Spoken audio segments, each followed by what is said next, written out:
আয়াতটি বলা হচ্ছে যিশু ঈশ্বরের ঔরসজাত পুত্র নয়, আধ্যাত্মিকভাবে ঈশ্বরের পুত্র। বোন প্রশ্ন করলেন, উদ্ধৃতি দিলেন রেভেলেশন অধ্যায় 1 অনুচ্ছেদটা বলেননি, প্রথম 20টি অনুচ্ছেদ নিয়ে আপনি বলছেন।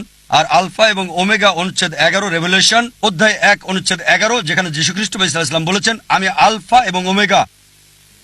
তাই আপনি বললেন যীশুখ্রিস্ট ভাই সাল্লাল্লাহু আলাইহি সাল্লাম বলেছেন আমি আলফা এবং ওমেগা, আমি প্রথম এবং আমি শেষ। আপনার মতে তিনি ঈশ্বর দাবি করেছেন।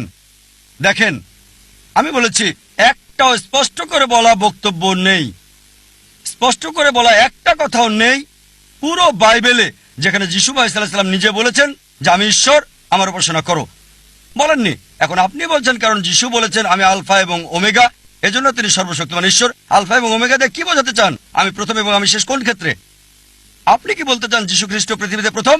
না, তার জন্মের আগে তার মা পৃথিবীতে ছিলেন, অনেক নবী তার আগে এসেছেন, সুতরাং অবশ্যই তিনি প্রথম না, আবার শেষও না। বাইবেলের মধ্যে বলা হয়েছে নবী মুহাম্মদ সাল্লাল্লাহু আলাইহি সাল্লাম আসবেন, এটা আছে গসপেল অফ জন অধ্যায় 16 অনুচ্ছেদ 12 থেকে 14। আমার অনেক কিছু বলার আছে, কিন্তু তোমরা এখন তা সহ্য করতে পারবে না। যখন সত্যের আত্মা আসবে সে তোমাদের নিয়ে যাবে সত্যের দিকে। নিজে কিছু বলবে না, সে যা শুনবে তোমাদের বলবে। সে আমাকে সম্মানিত করবে, তোমাদের আসার পথ দেখাবে। নবী মুহাম্মদ সাল্লাল্লাহু আলাইহি সাল্লাম সম্পর্কে বলা হয়েছে। তাহলে কি বোঝানো হয়েছে আলফা এবং ওমেগা দিয়ে? এটা প্রথম এবং শেষ বোঝায়নি আক্ষরিকভাবে, কারণ অনেক মানুষই তার আগে এসেছিল এবং অনেক মানুষই তারপরে এসেছিল। ঈশ্বরের বিধান মতে এটা দিয়ে কি বোঝানো হয়েছে? নবীগণ যাই বলেন ঈশ্বরের বিধান মতে সে প্রথম এবং শেষ। মুসা আলাইহিস সালামের সময়ে তিনি ছিলেন আলফা এবং ওমেগা। ঈশ্বরের বিধান এটাই ছিল নিয়ম, তিনি যা শিক্ষা দিতেন মানতে হতো।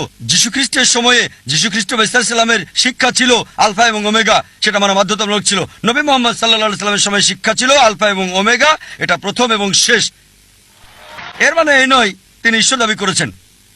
এজন্য আমি বলেছি একটা স্পষ্ট কথাও নেই। যদি লিটারালি বলেন তিনি প্রথম এবং শেষ, আর যদি বাইবেল পড়েন বাইবেল এটা মানে না। অনেক মানুষের যীশু খ্রিস্ট সাল্লামের আগে এসেছিল, তার জন্ম হয়েছিল মায়ের পেটে, আর অনেক মানুষই তার পরে এসেছিল। এজন্য বোন আমি বলেছি স্পষ্ট করে বলা একটা কথা। আশা করি উত্তরটা পেয়েছেন।